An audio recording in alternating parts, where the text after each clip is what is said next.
जय श्री कृष्ण, राधे राधे। स्वागत है दोस्तों आप सभी का भक्ति सागर चैनल में।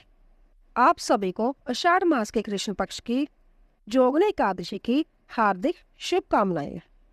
दोस्तों, आज हम जोगनी एकादशी व्रत कथा और पारण का समय क्या है लेकर आए हैं। आइए शुरू करते हैं।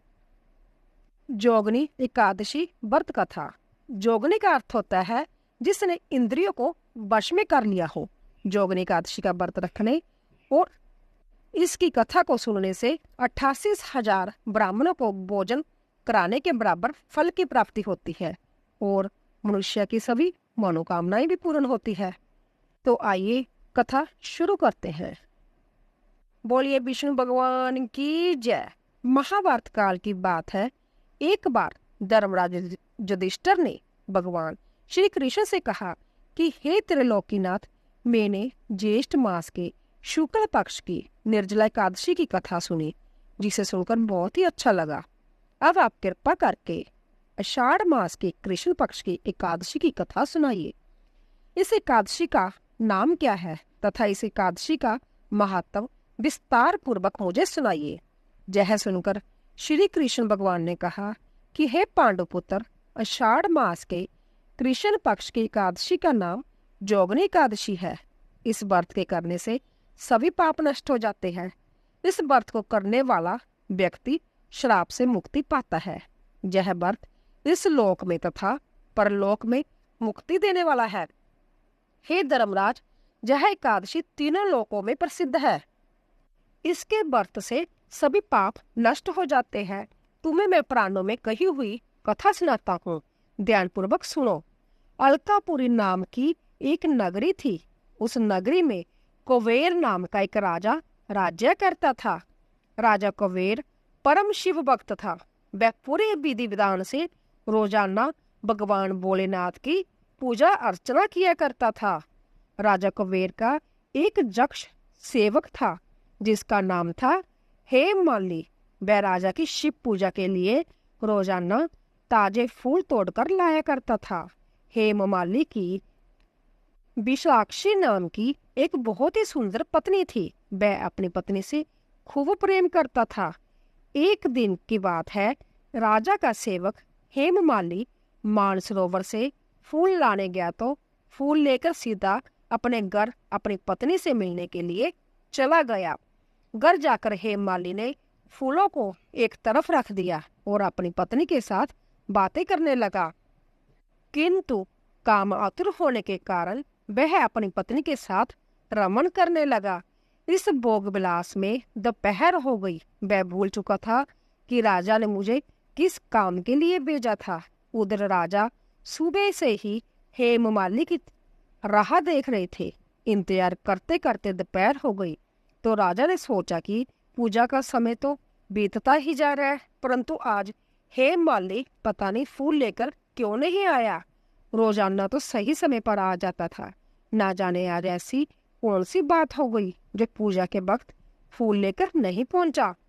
राजा ने मन विचार किया कि सेवकों को बेचकर पता कराना चाहिए।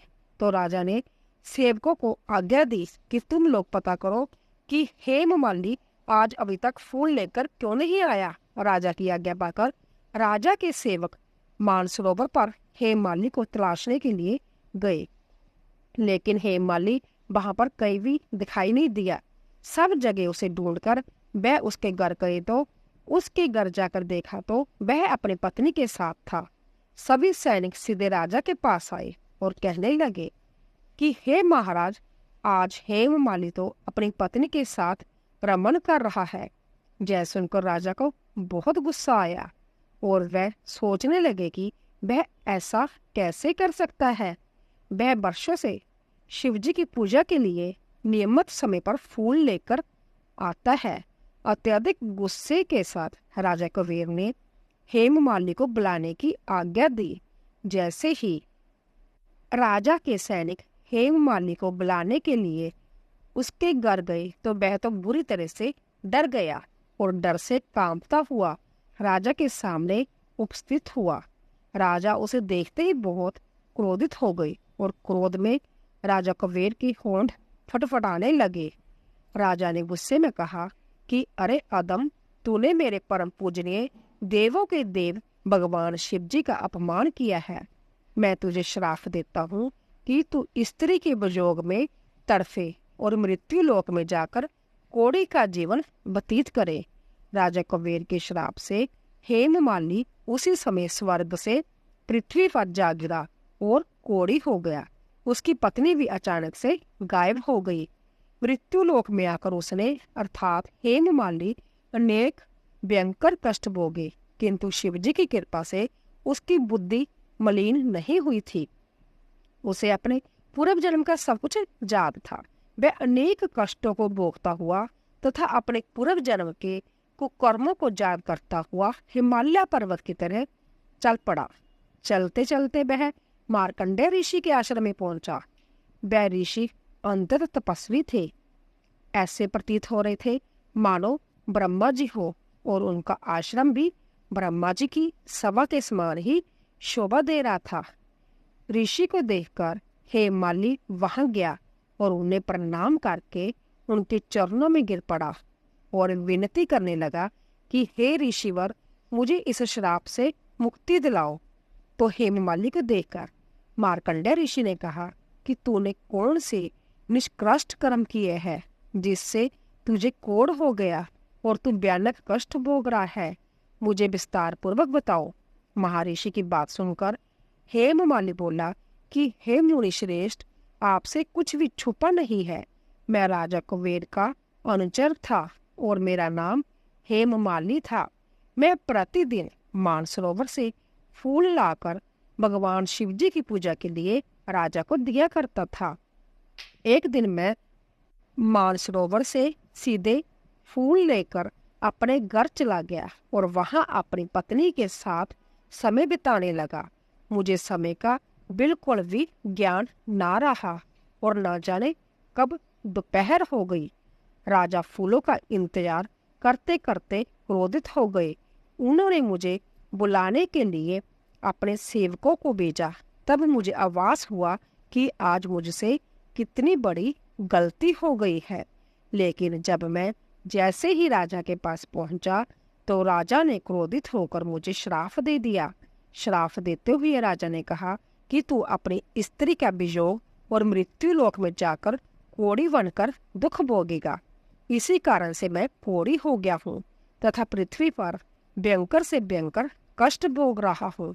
हे ऋषिवर, आप कृपा करके मुझे कोई ऐसा उपाय बताइए जिससे मेरी मुक्ति हो जाए। सारी बात सुनकर मार्कंडेय ऋषि ने कहा कि हेममालिनी, तूने मेरे सम्मुख सत्य वचन कहे हैं, इसीलिए मैं तेरे उद्धार के लिए एक व्रत बताता हूँ। यदि तू आषाढ़ मास के कृष्ण पक्ष की जोगनी नामक एकादशी का व्रत करेगा तो तेरे सभी पाप नष्ट हो जाएंगे। जोगनी एकादशी का व्रत करने से व्यक्ति बहुत ही जल्द श्राप मुक्त हो जाता है। महर्षि के जय वचन सुनकर हेममालिनी बहुत ही खुश हुआ और उनके वचनों के अनुसार जोगनी एकादशी का व्रत विधि विधान पूर्वक करने लगा।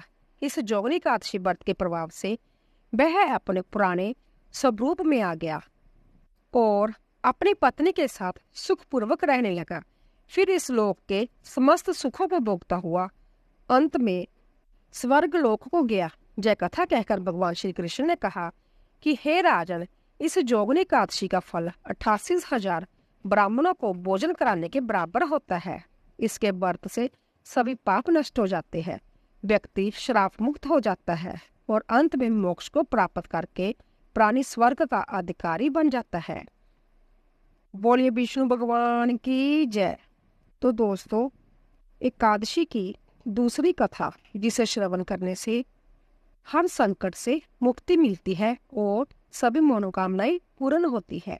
एक समय की बात है, श्री ठाकुर मंदिर के महंत, जो प्रभु के बहुत प्रिय भक्त थे, अपने कुछ शिष्यों को साथ लेकर दक्षिण में तीर्थ दर्शन करते हुए एक नगर में पहुंचे। संध्या का समय था।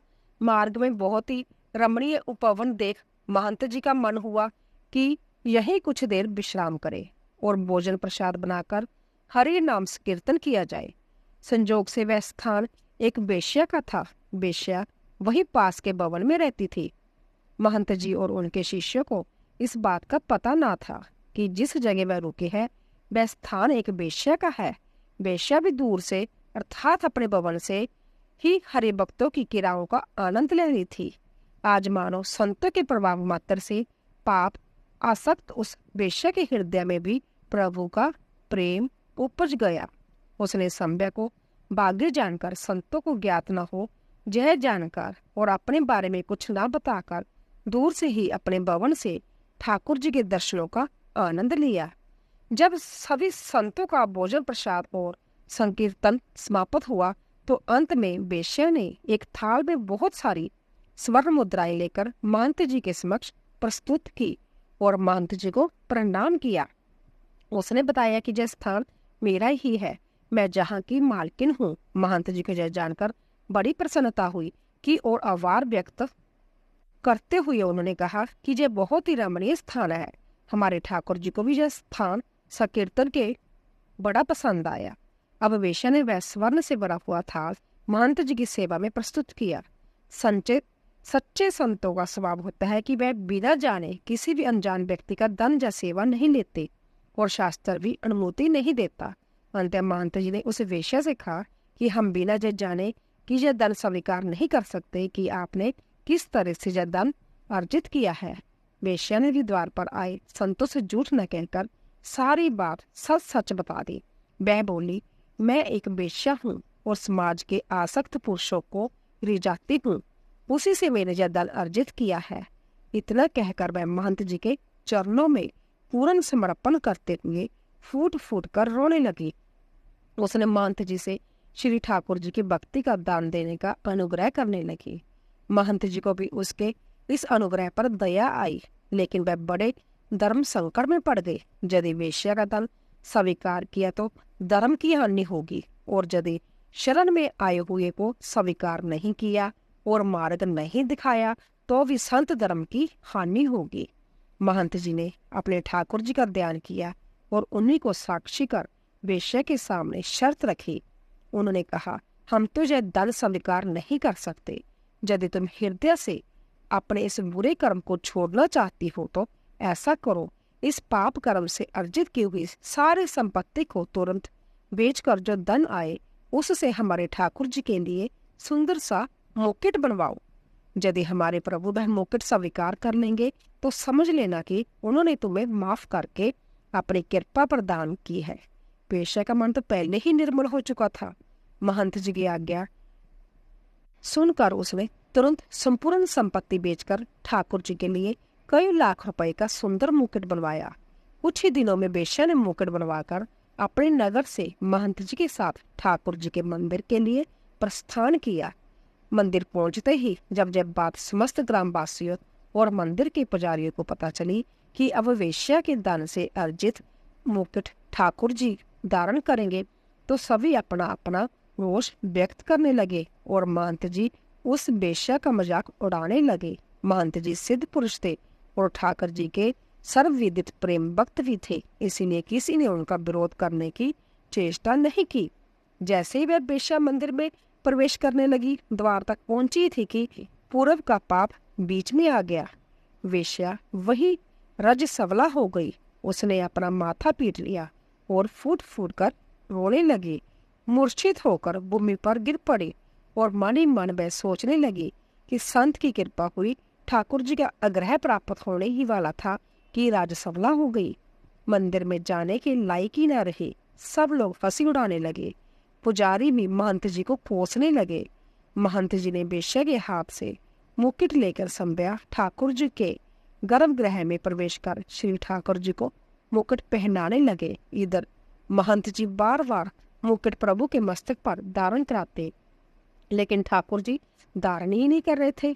मुकुट बार बार ठाकुर जी के मस्तक से गिर जाता था। अब महंत जी भी निराश हो गए और सोचने लगे, हमसे ही बहुत बड़ा अपराध हुआ है। शायद प्रभु ने उस वेश्या को स्वीकार नहीं किया, इसीलिए ठाकुर जी मुकुट धारण नहीं कर रहे। अपने भक्त को निराश देखकर ठाकुर जी से रहा नहीं गया।